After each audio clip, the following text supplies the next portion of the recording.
Welcome to the Coachful Coaching Leadership Podcast. I'm David Fung, an executive leadership coach and seasoned people leader.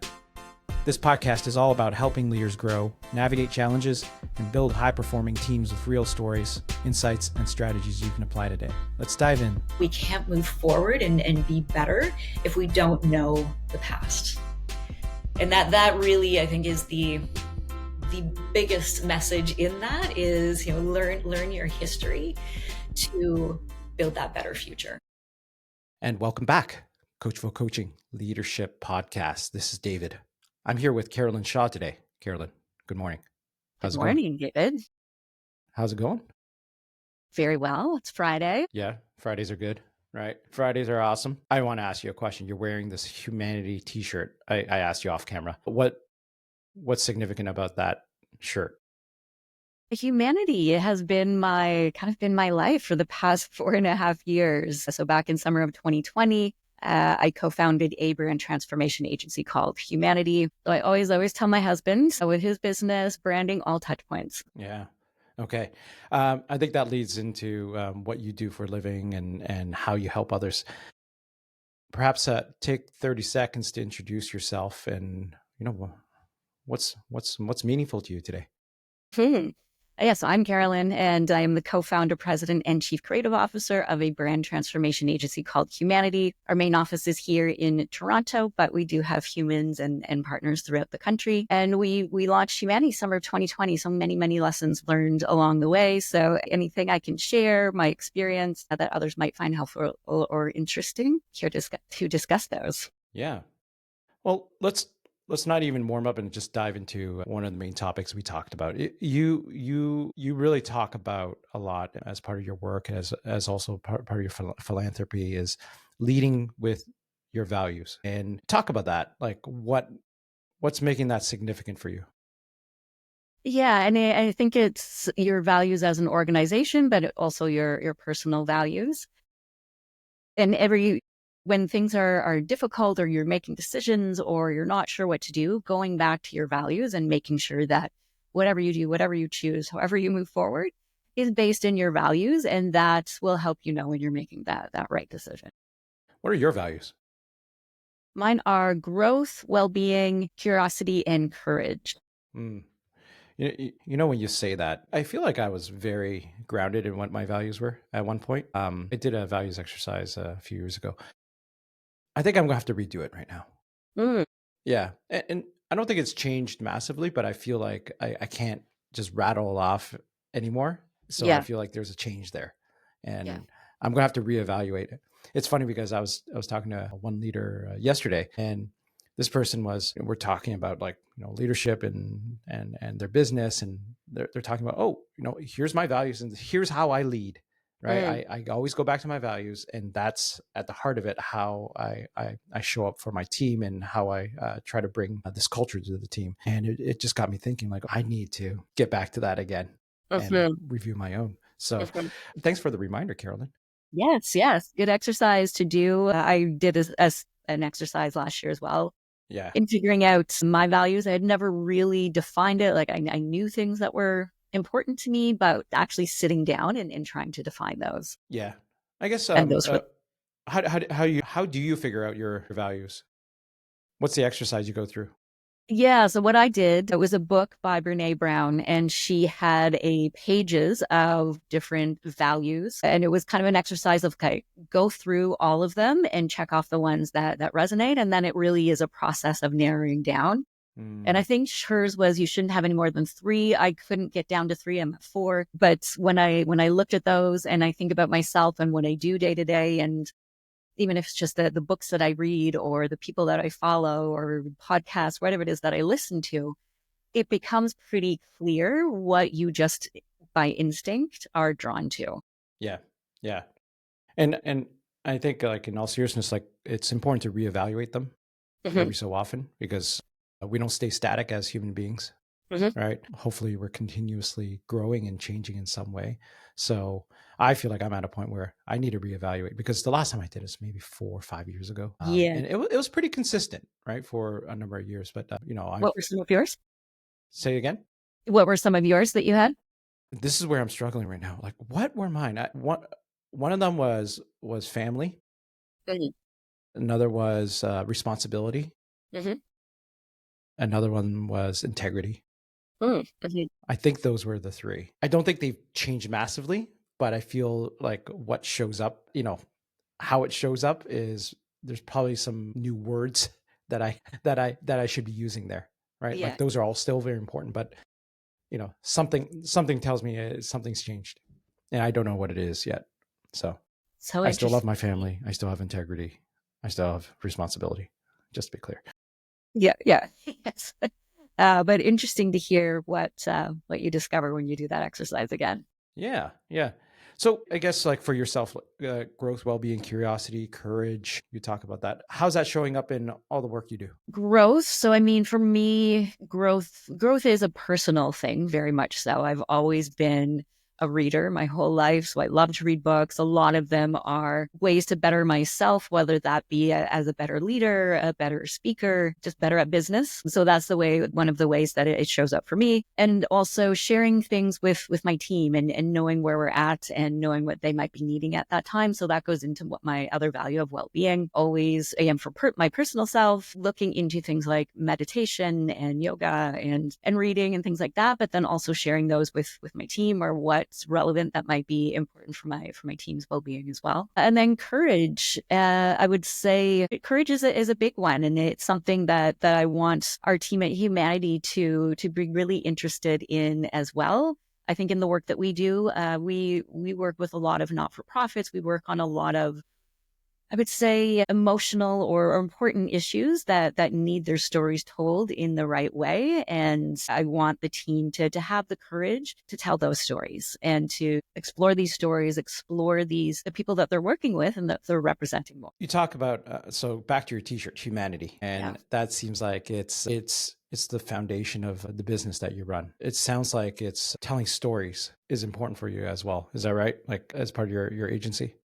Yeah, a lot of it really, really is. And I think in a lot of ways, it's kind of where we've built along the way the past 4.5 years from when we first launched. But yes, we do that deeper work and understanding people on a deeper subconscious using behavioral science level to really understand people and not just see them as data points. And understanding them, understanding their stories, interviewing them, talking to them, and finding those threads, those common human threads that are there. Even though people might seem very different, there is those nuggets in there that connect us all.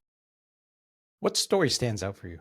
I mean, one, and this really is, I would say, just because it is very recent, we just launched a campaign, but it was about the LGBT Purge. It just launched last week. So getting to talk to some of the survivors of the Purge, some of the leaders of the Purge and the Purge Fund, and trying to tell that story in a very sensitive way and making sure that there was representation from the LGBTQ community on that story and in telling that story. We know it's a very important one. I mean, it's a big part of Canada's history. It needs to be told very sensitively, but also be historically accurate. So I think, and again, we just launched it last week, so it is top of mind, but it was a very important one to tell and to make sure we're telling it. So how do you? And this is around the how, right? And I'm always interested in how to tell a powerful story because humans we resonate with stories and we remember stories, and that's how we can educate people about whatever topic we're looking for, right? How do you tell a great story? Such great questions. Yeah, don't worry, any pauses we can take out of the we can edit. So think as long as you need to. Yeah. I think to tell a great story, you need to, as creatives, but also as for our strategy team, because they are doing a lot of that upfront work of interviews and kind of mapping out what they're hearing and finding those threads. And I think it's really understanding who you're speaking to. It's really understanding what you're trying to say in that story. What is the story that you need to tell? And then it is telling it as authentically as possible and as real as possible. But at the same time, it has to be in a relevant way. So just if you go back to the example of the LGBT purge, this was something that occurred from the 1990s.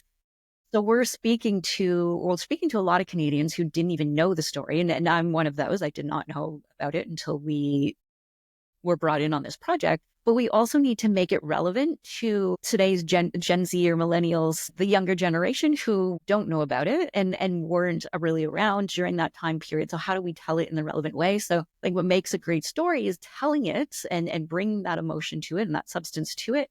But also how do we tell this in a way that's going to resonate with who we are speaking to? How do we make it relevant to them and why should they care, basically? Yeah. That's why should they care? And I guess like when you think about that example or any other stories, right? Like, okay, let me give you an example. Like when I was younger, I went to church, right? I'm not a Catholic or anything, but I went to church and I tried it out, right? Went to a Catholic church, went to many sessions on Sundays. And my biggest critique to the folks I was with was I can't relate. The person on stage is talking about stuff in some weird Shakespeare language that I couldn't understand. I didn't know how it related to my daily life. I didn't know how I can apply any of this stuff. There's a lot of ceremony, and I understand the symbolism in the ceremony, right? The bread and the wine and what that represents. But again, I didn't see how that was relevant. So when you say relevance, you take something like as old as religion, thousands of years old, right? And all the way to this purge you're talking about. It's the first time I'm hearing about it. So Okay. yeah. So I'm just I'm a rookie on that too. Given that example, how would you make it relevant to someone like myself, someone like a Gen Z, Gen X, even millennials, so that there is some connection to it? Yeah, with that, I mean, with that project in particular, was telling the story. So, just quick background on the LGBT Purge. Yeah, It was no, that'd be great. Yeah, the Canadian government from 1950s to the 90s. The Canadian government basically interrogated, tortured, and dismissed their own civil servants, the RCMP, and the armed forces. Anyone who was even suspected of being in the LGBTQ community, or if they actually had spies. Like back in the 50s, they actually had spies that would follow people around. They would interrogate them and try and get people to out to their friends because they were considered at that time a national security threat. For some reason, if you were LGBTQ, you were considered you're more susceptible to being a spy, being an international spy. Okay. And so for almost 50 years, this went on and no one really knows about it. But then the Purge Fund was created from the survivors, and they actually had a record-breaking case with through Justin Trudeau federal court case, and they received a lot of money, and a lot of this money is being used to fund awareness. So this particular project that we're working on, the exhibition is going to be at the Canadian Museum for Human Rights, and we worked on the campaign to inform people but get people to go. So one of the reasons we needed to make it relevant as well. Yeah. Okay. And so I would say we did that by trying to tell the story, enough of the story in a 30-second spot to kind of grab people's interest as to what they were seeing. But we also try to put it into today's context. So we paired it with the world of work and today's sort of workforce, and those from today, like maybe it's their box when you're let go and you've got that box with all of your belongings, and bringing it into more modern cues to bring the two together. Okay. That's very interesting. And yeah, how do you keep it authentic? I guess like you say keeping it authentic, keeping it real. Yeah. Right? And honoring the story itself because you want to make it relevant. I understand this is where tradition and relevance where they try to meet. There's a tradition, like going to mass. I understand there's tradition, but then relevance, like you got people sitting in the crowd like, what are we doing here? Like, why are we doing this? I can imagine that that's something you might face too, like telling the story, like, okay, so what, Carolyn? Yeah. There was a purge. So what? Yeah. Right. And I'm just being a devil's advocate right now. So what's it mean for me? Cool. Yeah. I know it. Now. Yeah. What? Yeah. I mean, with that particular story, we want to speak to a younger generation of humans that are in the LGBTQ plus community.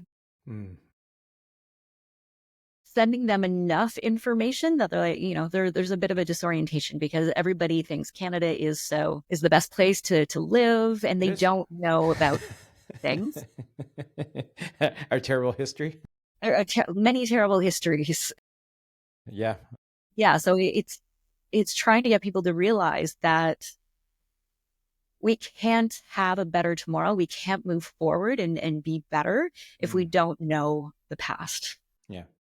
And that really, I think, is the biggest message in that is, learn your history to build that better future. Okay. Yeah. But we do work with a lot of, we call them legacy brands. So they, brands that have been around 50 years, 100 years, and they have this big legacy, but they're also finding themselves completely irrelevant to that, like right now in 2025, they're, as an organization, they have changed and transformed over those decades. And their audience, who they're speaking to, has changed, and they need to do that exercise. And I guess it's a bit of a values strategic exercise on who are they, what do they believe in, and who are they talking to, who is their audience. Yeah. And that's where you really find your brand promise, or you find that need that's out there. And there's another, just as another example, another not-for-profit that we've done a lot of work with, over 100 years old, and just the way they were speaking, everybody knows about this organization. Probably 90% of people would donate or would know about the organization, but only 3% would ever consider donating. And when it came down to it, it was because the way they were talking about themselves, people didn't see the need. Mm-hmm. And when you've got big organizations like Sick Kids, who is very in your face, the need, that is where people are going to give their donation dollars. Unless, so we worked with them to help position them, because the work that they do is actually phenomenal. There's a lot of medical background and science behind what they do and why it works and what it does. And nobody knew that. So it really comes down to that need again and making yourself relevant. Yeah.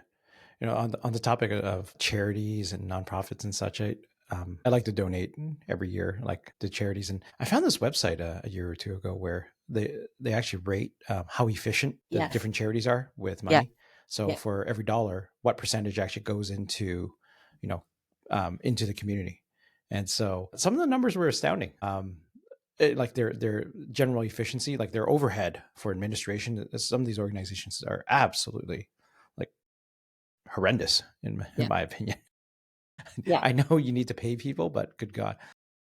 For good or for bad, I chose the organizations that use my money most efficiently, right? Like almost uses over 90% of my dollar towards giving back to the community. And I've done work at some of these charities, and I can see where my dollar goes pretty fast. So very tangible. Right. Total side note there. You built this business. I think it was in 2020 at the beginning of the pandemic, right? You talked about how you had to have a lot of the beginner's mind again.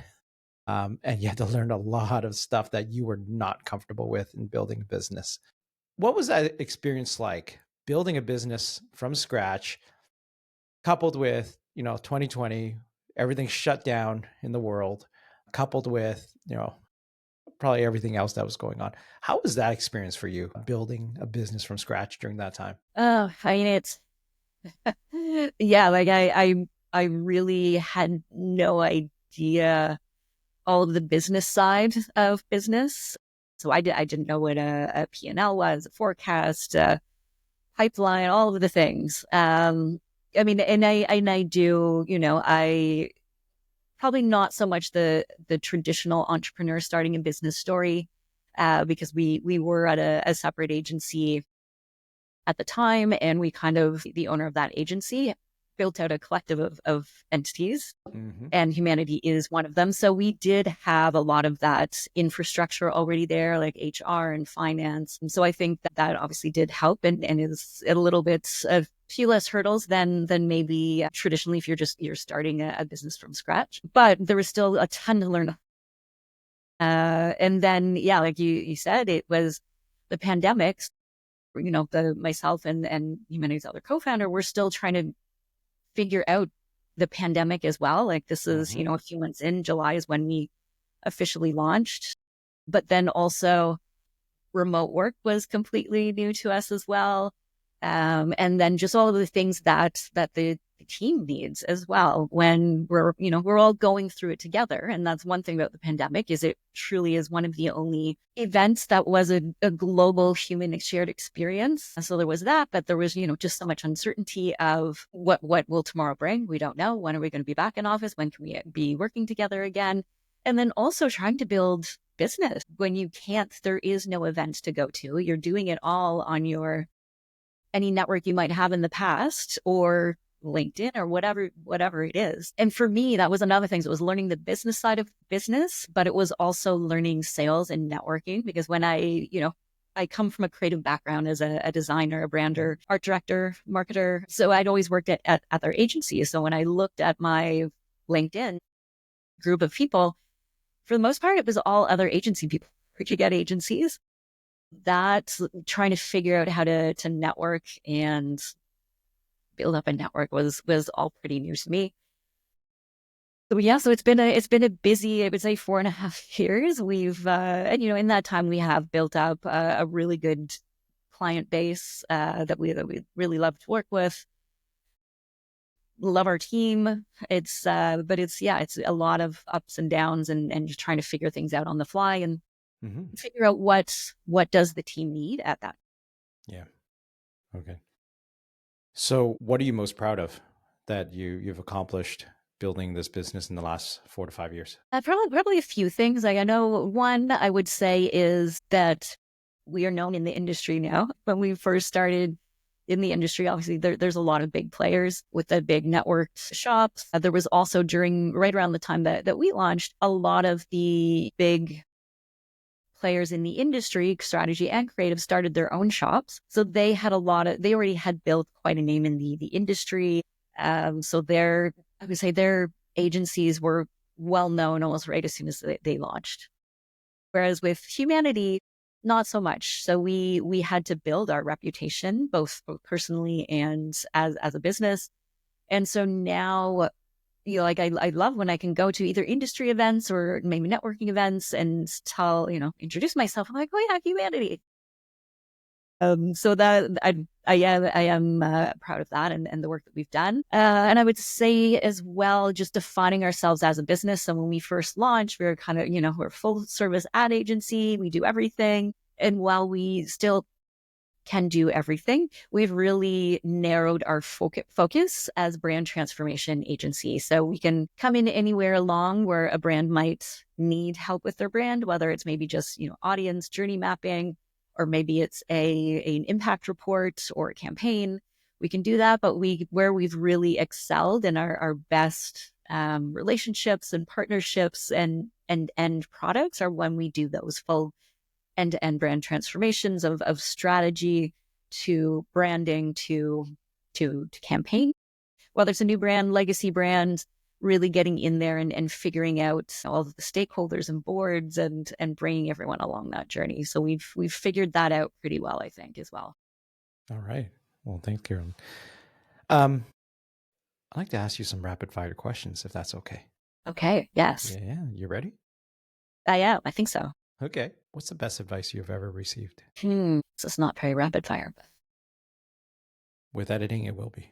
Yes. I mean, probably the best advice I've received. Actually, it's interesting. And I forget, I think I read it somewhere, but it was, if you think of yourself as a workhorse and you treat yourself as a workhorse, that's all you will ever be seen as a workhorse. And I think as creatives and as women, from what I've read and experienced, we are very much that mentality a lot of times where it's like, I'll just head down. I'm just going to work. And just focus on the work and it'll be recognized for my accomplishments and my hard work. And you will, but you probably won't make it much beyond that because you will always feel like a workhorse and you will always be seen as someone who just gets things done. Yep. And how you step up and how you show up will only rise to the level that you think you are. If you think you're something more, you'll rise to that level. Yeah, you have to be able to see it and prove it, and others have to be able to see it. Next question.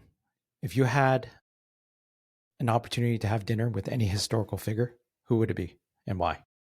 Yes, it's funny. At Humanity, we're big on segues and icebreakers. So I know I have had this several times. There's several women throughout history, whether they're still with us or ones that are still with us, that I would love to meet. Two that come to mind that are still relevant today: Malala and Michelle Obama. And I think they're just such strong women who stand up for others, who have a voice, who dedicate their lives to helping others. And especially with someone like Michelle Obama, who can be very relatable at the same time as a successful woman. I think there's many others, but those are the first two that come to mind. Okay.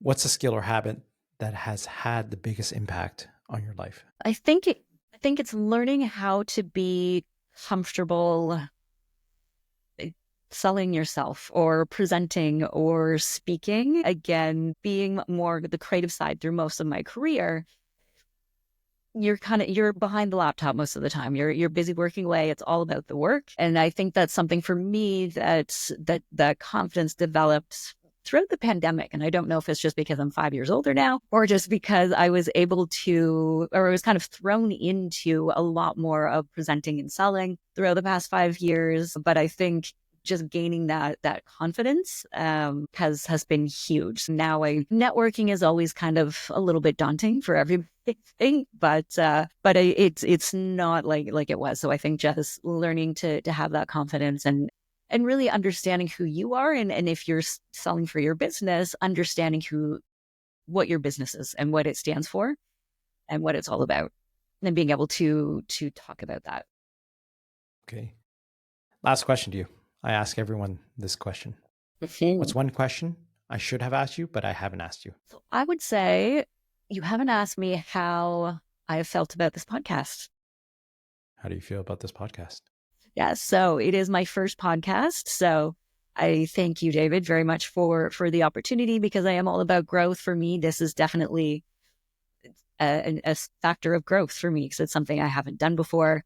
And you have made it very welcoming, very comfortable, and you are a great interviewer. I've sat in on a lot of interviews, and you have been a great interviewer in terms of keeping that conversation going. And I mean, even some of the topics that we said we were going to talk about, you've please sort of gone in different directions, which I think is great, and it makes it the conversation really natural. Well, thank you. Well, this is a creative outlet. I've told many folks this is a creative outlet. So questions are a guideline. They're not a rule book. And no, thanks for flexing with me. It's a good way. Like, let's go where the conversation goes. We're two friends having coffee. Yeah, great. In a coffee shop, chatting about whatever. So, but Carolyn, I thank you for making the time today. I guess if folks want to find you, how do they get in contact with you?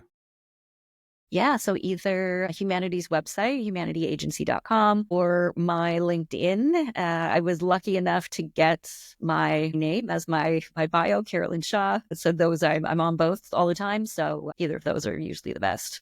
Okay. Well, perfect. Well, Carolyn, thank you very much. Great. Thanks, David. Have a good day. You too. Bye. That's a wrap on this episode of the Coachful Coaching Leadership Podcast. I'm David Fung, and my mission is to help leaders grow, lead with impact, and build thriving teams. If you found this valuable, subscribe, leave a review, and share it with a fellow leader. Until next time, keep leading with purpose.